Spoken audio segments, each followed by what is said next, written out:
आप सभी लोगों को मेरा प्यार भरा प्रणाम। मैं तनु पवार स्वागत करती हूँ आपका अपने यूट्यूब चैनल तनु पवार 1 2 3 4 ब्लॉग्स में। तो दोस्तों, आज हम लोग आ रखे हैं अपने गांव के पूर्व प्रधान श्रीमती बिल्लू देवी जी, जिनको कि हमने दादी बोलना है, उनके घर में। तो आज हम उनका छोटा सा इंटरव्यू लेंगे, क्योंकि मैं भी आगे भविष्य में कभी प्रधान बनना चाहूँगी। तो हम जानेंगे कि किस प्रकार से प्रधान बनते हैं, क्या क्या कठिनाइयों का सामना करना पड़ता है। और जैसे कि वो ना बहुत पहले वो 8 तक पढ़ी हुई थी, उन्होंने अपनी पढ़ाई बाद में शादी के बाद कंटिन्यू की थी। तो किस प्रकार उन्होंने मेहनत की है, उनकी पूरी लाइफ स्ट्रगल के बारे में बात करेंगे। आज उनका हम इंटरव्यू लेंगे। तो चलो चलते हैं, हम पहुंच चुके हैं उनके घर में। और तो अब चलते हैं इधर, और यहाँ पे हैं दादी जी, और अब हम इनका पूरा इंटरव्यू लेंगे। आप लोग भी ध्यान से सुनिएगा, बहुत सारे लोगों के बारे में ये जानकारी काम आएगी।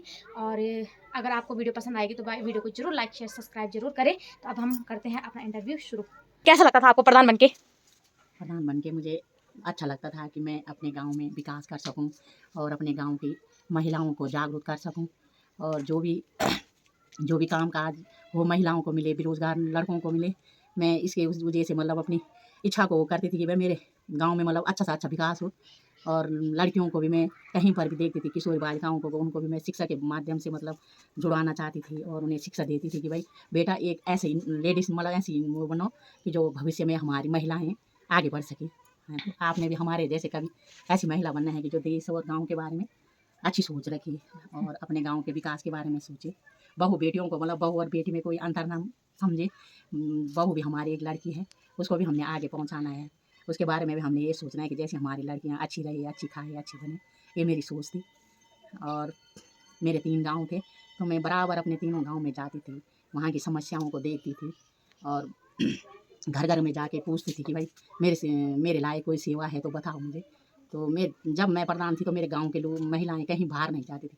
जिनका भी काम होता था, बच्चों का कई स्कूल का काम, कागज़ कुगज बनते थे उनके, तो मैं खुद ही उनके घर में ले आती थी बना के। तो मतलब मेरा यही सौभाग्य था जब मेरे गाँव वालों ने मुझे मतलब प्रधान पद पर बिठाया। तो मैं बहुत सारी सेवाएँ अपने गाँव की करना चाहती थी, और अभी भी मेरी यही इच्छा है कि जब तक मैं जीवित रहूँ तो मैं अपने गाँव के विकास के बारे में, अपने गाँव की लड़कियों के बारे में मुझे बहुत बड़ी चिंता रहती है कि मेरी लड़कियाँ, मेरे बच्चे, मेरे नौजवान बच्चों को कहीं से भी रोज़गार मिले, और रोज़गार की तरफ उनका ध्यान जाए।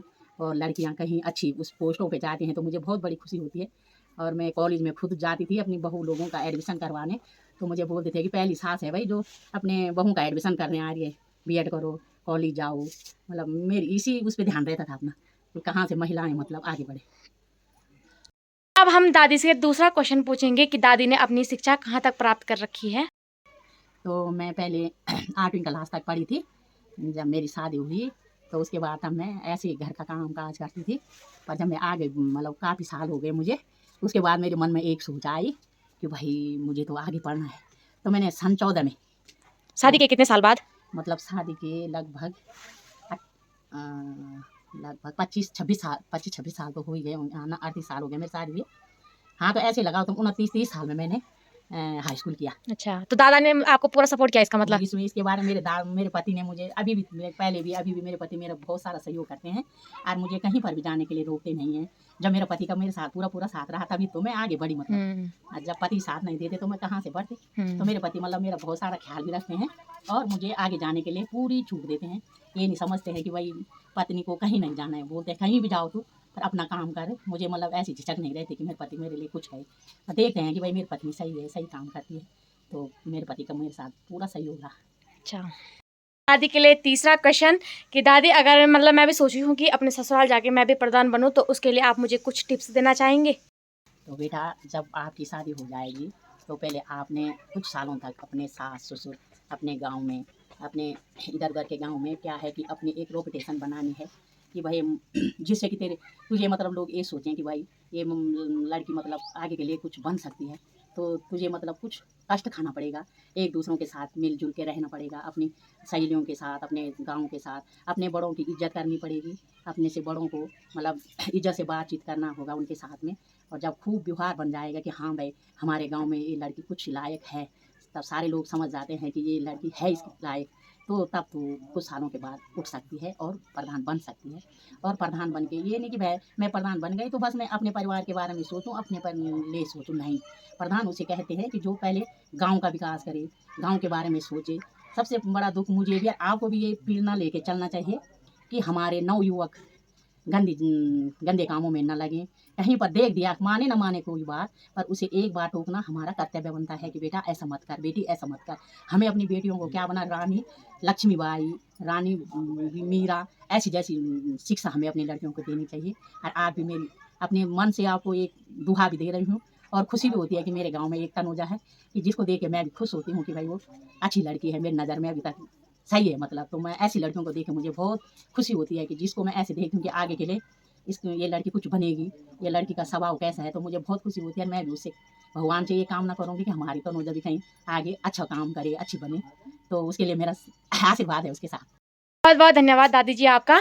तो आपसे एक और क्वेश्चन पूछना चाहेंगे कि जैसे कि आपने देखा होगा, प्रधान चाहे गांव में कितना भी अच्छा काम करा ले, बट कुछ कुछ लोग होते हैं ना, मतलब सभी नहीं, कुछ कुछ होते हैं जो कुछ ना कुछ बुरा बोलते हैं, वो चीज़ मन को लगती भी है। तो उस चीज़ को हम लोग कैसे हैंडल करें, क्योंकि जैसे हम लोग तो अभी बच्चे हैं और आजकल तो हमें एकदम से गुस्सा भी आ जाता है, तो जो मुझे आगे भविष्य में काम आएगा अगर मैं कभी प्रधान बनूंगी, तो इस बारे में आप मुझे क्या टिप्पणी देना चाहेंगे? एक टिप्पणी दूंगी कि प्रधान होता है जो जब बन जाता है प्रधान, तो वो गांव का एक सर्वश्रेष्ठ आदमी बनता है। उसके लिए कोई बच्चा बोले, कोई बूढ़ा बोले, बोलते तो हैं ही भाई, खा लिया, अपने लिए कर दिया, अपने लिए। मेरे घर में आके तो लोगों ने गाली दी, तूने तो अपना कर दिया, लड़की की शादी कर दी, मकान लगा दिया। नहीं, पर मैंने उनसे कुछ नहीं बोला। अभी भी मेरी ये है कि मैं अपने से बड़ों के साथ कभी कुछ नहीं बोलती हूँ, और नहीं बोलूँगा। तुम्हें भी मैं ये शिक्षा दे रही हूँ। सहनशीलता, सहन शक्ति बहुत बड़ी चीज़ होती है। जो मतलब कहीं पर भी कोई घटना हो भी रही है, तो महात्मा गांधी जी वाली बात थोड़ा सा अपने मन में लानी चाहिए कि हमारे गांधी जी ने एक लाठी के सहारे हमारे देश को आज़ाद किया था। तो हम भी अपने गांव, अपने देश, अपने बच्चों को सही सलाह दे के मतलब उन्हें समझाएं। एकदम गुस्सा नहीं। गुस्सा तो ये एक ऐसी चीज़ है कि वो अच्छे भले परिवार को ही बिगाड़ देती है। और मतलब प्रेम भाव से कितना से भी कितना गुस्सा आया है किसी को, और हमने उसे प्यार से बता दिया, प्यार से समझा दिया, तो अपने आप वो आदमी ठंडा हो जाता है। तो यही प्रेरणा मैं आपको दे रही हूँ कि कभी भविष्य में आप भी प्रधान बनोगे, आप भी क्षेत्र पंचायत बनोगे, जिला पंचायत बनोगे, तो भाई सहनशीलता होना बहुत ज़रूरी होता है इंसान। और एक इंसानियत, दो तीन चीज़ें हैं तो इंसान के लिए बहुत ज़रूरी हैं। इंसानियत, इंसानियत जिसके पास है तो सबसे बड़ी धन दौलत, और एक शांति। कहीं पर भी बूढ़ा हो, बच्चा हो, कोई भी हो, उसे मतलब गुस्से से नहीं बोलना, उसे प्यार से समझाओ, प्यार से बोलना। और देखो तब भविष्य में आपकी लाइफ कैसी बनती है। यही मैं ईश्वर से कामना करूँगी कि मेरी तनुजा भी कभी अच्छी वो जैसी आ रही है ऐसी चलती रहे। तो हमें भी सुन के ये लगा कि भाई हाँ, लगेगा कि हमारी वो नतीन है तो वह अच्छा काम कर रही है, बहुत अच्छी लड़की है। इन्होंने भी कहाँ से सीखा होगा, तो हमने भी अपने एक दूसरों से सुना। मेरे पापा जी बोलते थे कि बेटा गुस्सा में कुछ नहीं रखा है, गुस्सा एक ऐसी चीज़ है कि वो सर्वनाश करती है, पर जिसने सहा उसने पाया। तो सहना बहुत बड़ी चीज़ है।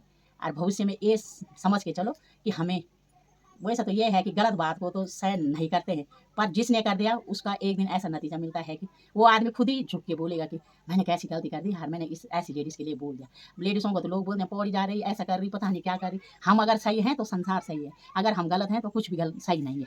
तो मैं तनुजा को ये सलाह दे रही हूँ कि बेटा सही, अपने आप जब तुम सही रहोगे तो दुनिया कुछ भी बोले, दुनिया की परवाह नहीं करनी चाहिए। खुद पे विश्वास होना चाहिए, दृढ़ विश्वास ये होना चाहिए कि मैं सही हूँ और ईश्वर मुझे देख रहा है कि मैं कैसी लेडीज़ हूँ। तो देखो भगवान हमेशा पार करेगा सबको, और सबकी नज़र में होना ज़रूरी है कि वे फलाना सही है बस। और ऐसे बोलने वाले तो इधर उधर सब बोलते ही हैं, पर अपने आप हम पे विश्वास होना बहुत ज़रूरी है। अब इससे आखिरी क्वेश्चन पूछा जाएगा और ज़्यादा टाइम भी नहीं लेंगे हम आपका। तो आखिरी क्वेश्चन आपके लिए ये है कि प्रधान बन मतलब जैसे आप प्रधान बने होंगे उस टाइम पे, तो आपको क्या क्या कठिनाइयों का सामना करना पड़ा था, तो आप इस बारे में भी ज़रा हमें बताएं ताकि हम भी अपने मतलब माइंड प्रिपेयर करके रखें कि ये कठिनाइयाँ प्रधान बनने में होती हैं। पहले पहले प्रधान बनते हैं तो प्रधान बन के ये होता है कि भाई बहुत सारे लोग बोलते हैं क्या कर रही, कैसे बन गई, क्या हुआ, तो सुनना पड़ता है सबको। उसके बाद धीरे धीरे धीरे धीरे जब हम अपने कामों पे लग जाते हैं, अपने काम को करते हैं, तो दुनिया तो क्या देखती है भाई, दुनिया तो खाना खाना तो बोलती है, पर दुनिया कुछ जगह में ऐसे देखती है कि इस आदमी ने क्या अच्छा किया, क्या बुरा। तो ये जानना हमें ज़रूरी होता है, ये हमें अपनी सोच में आना ज़रूरी है कि हमने कौन सा काम ऐसा करना है कि जो सबकी नज़र में हमें हमें देखें लोग कि हाँ यार इसने ये अच्छा किया। सबको एक परिवार के होते हैं 5 सदस्य, हम 5 सदस्यों को खुश नहीं कर सकते, हम तो 3 ग्राम सभाओं को खुश थोड़ी कर सकते हैं। पर यह है कि कुछ काम ऐसे हैं कि जिससे हमें ऐसी प्रेरणा मिलती है कि भाई हमने अपने मन से, दुनिया के देखने से हमने वो काम सही किया, जिसको कोई नहीं कर सकता था उसे लेडीज़ ने किया। तो यही जाके लोग बोलते हैं नहीं, अरे कुछ नहीं किया तो कुछ तो किया ही है, अरे ये नहीं किया तो कुछ तो उसने किया ही है। तो बाद में जानते हैं लोग, अच्छाई और बुराई को लोग क्या जानते हैं, पद के छोड़ने के बाद बोलते हैं नहीं भाई वो तो अच्छा ही काम करती थी, वो तो अच्छी थी यार। अब सबसे पहले ये होता है कि भाई हमको मतलब कहीं पर बुरा काम हो रहा है तो हमें उस टाइम डरना नहीं है, उसे हमने रोकना है। ये नहीं कि काम बुरा हो जाए और उसके बाद हम बोले कि भाई क्यों किया तुमने, नहीं, काम होने से पहले रोक दो। होने से पहले मतलब अरे मत करो, ऐसा गंदा काम मत करो। और हम तो ये और सबसे पहले एक जंगल है जो हमारा, हर कोई जंगल भी एक हमारी बहुत बड़ी संपत्ति है, उससे हमें मिलता है पानी। तो हमें मतलब सभी चीज़ों का ध्यान लेते हुए प्रधान, ये थोड़ी कि बस आप हम प्रधान बन गए, हमने बस यहाँ से कहीं चले जाना है और अपने गाँव के लोगों ने हमें कुर्सी पे बिठाया, हम गए कहीं। जनता की समस्या देखना हमारा कर्तव्य है। जनता को हर समय हमने उसके साथ मतलब पीठ से पीठ लगा के जाना है कि हमारी जनता कैसी है, हमारे जंगल कैसे है, हमारे खेतों में गाय तो नहीं आ रही है, हमारे खेत कहीं ऐसे जानवर ऐसे पशु हमें नुकसान तो नहीं पहुंचा रहे। इस इन चीज़ों का ध्यान और मेन होता है प्रधान को भाई कि गांव में रहना, गांव की समस्या देखना, ये सबसे बड़ी भागीदारी होती है प्रधान की। ये पहले अपने गांव की सारी चीज़ें जितनी होती है वो पूरे प्रधान की जवाबदारी में होती है। प्रधान के बिना गांव में एक पता नहीं हिल सकता है। जब तक प्रधान नहीं बोलेंगे तब तक गांव में कोई कुछ भी बाहर से लोग नहीं आ सकते हैं, बाहर के लोग कोई काम नहीं कर सकते हैं। बाहर से मतलब कोई भी बिगैर प्रधान की इजाज़त से गाँव में कोई काम नहीं होता है। तो प्रधान एक बहुत बड़ी चीज़ है। हमारा देश का प्रधानमंत्री और गांव के प्रधान, ये दोनों पद बराबर हैं। इन पदों का वैल्यू समझना, इस पद का हमें खुद एहसास होना कि मैं किस पद पर हूँ। मेरे सारे, ये नहीं कि मेरा अपना परिवार है, सारे मेरे अपने परिवार के हैं, ये सोच के हमें प्रधान बनना है। और तब जाके हमें कठिनाइयाँ तो ये हैं कि भाई भागना पड़ता है, दौड़ना पड़ता है। जिस जनता ने हमें कुर्सी पे बिठाया उसके पीछे तो हमें जाना ही पड़ेगा ना। ये थोड़ी कि बस अब तुमने हमें कुर्सी पे बिठा दिया और हम पूछें भी ना तुम्हें, ये नहीं होना चाहिए। प्रधान की एक जवाबदारी ऐसी होती है कि जैसे हम अपने बच्चों को रखते हैं, जैसे हम अपने परिवार को पालते हैं, इसी तरीके से हमें अपने गांव की सुरक्षा 5 साल तक की जवाबदारी होती है प्रधान। ठीक है, और बारे में और मेरे रिकॉर्ड के बारे में मुखागिर पूछ ले मेरे को कि तूने 5 साल में क्या किया, तो लोग तो पढ़ के बताएंगे। मेरे दिमाग ही कंप्यूटर है, मैं इकाई से लेके और सैकड़ा तक की पूरी जानकारी मेरे दिमाग में है। मैं 20 साल बाद भी अपने पूरे कार्यकाल की पूरी पैसे से लेके हो, काम से लेके हो, इसीलिए मेरे गाँव में तब हरिजन सीट आई थी। जब देहरादून गई बात की भाई तुम्हारे यहाँ तो महिलाएं काम नहीं करती हैं, हम भाई तुम्हारे यहाँ महिला सीट नहीं देंगे। तो वहाँ से सचिवालय से मुझे फ़ोन आ गया कि प्रधान जी बताओ भाई, एक आप ही थी बल महिला का नाम आ रखा है जिसने बस स्वयं काम किया, तो क्या हमें बल ये बता सकते हो तुम कि तुमने क्या क्या किया 5 साल में। मेरे पास कोई रिकॉर्ड नहीं था उस टाइम, मेरे पास कुछ नहीं। अचानक मेरे लिए फ़ोन आ गया। मैंने पूरी 5 साल की जितनी भी मैंने अपनी उसमें मतलब कार्यकाल में जितनी फाइलें जितने काम किए थे, पूरे काम उसी टाइम मतलब ऐसे बिठा रखे थे अपने दिमाग में कि फटाफट फ़ोन में उन्हें बताया। उन्होंने बोला भाई जब ऐसा है तो आप तुम्हारे गाँव में सामान्य सीट की बजाय हम हरिजन सीट देते हैं और इस सीट को महिला सीट आएगी। तो अब देखते हैं आगे के लिए हमारी महिलाएं अगर जागरूक हों तो मैं रिक्वेस्ट यही करूँगी कि भाई पद पे रह के अपना पद किसी को ना सौंपें, स्वयं काम करें। स्वयं काम करने से जानकारी मिलेगी, हमारी महिलाएं आगे बढ़ेंगी, हमारी बेटियां आगे बढ़ेंगी। तो मैं यही करके अपनी वाणी को विराम देती हूँ और यहीं तक बातें समाप्त करती हूँ। तो दादी जी आपका बहुत बहुत धन्यवाद इतनी महत्वपूर्ण जानकारी हम लोगों को देने के लिए, जो कि हमारे भविष्य में भी काम आएंगी और कई लोग इस वीडियो को देखेंगे तो उन लोगों के काम भी आएगी। तो आपका पहले तो तहे दिल से धन्यवाद, और आपका हमने बहुत ज़्यादा टाइम भी ले लिया, उसके लिए भी माफ़ी चाहते हैं। और इस वीडियो को हम यहीं पे समाप्त करते हैं। उम्मीद करते हैं आपको हमारी आज की वीडियो पसंद आई होगी। कल मिलेंगे नए दिन के साथ, नए वीडियो के साथ। तब तक के लिए bye bye, good night, take care.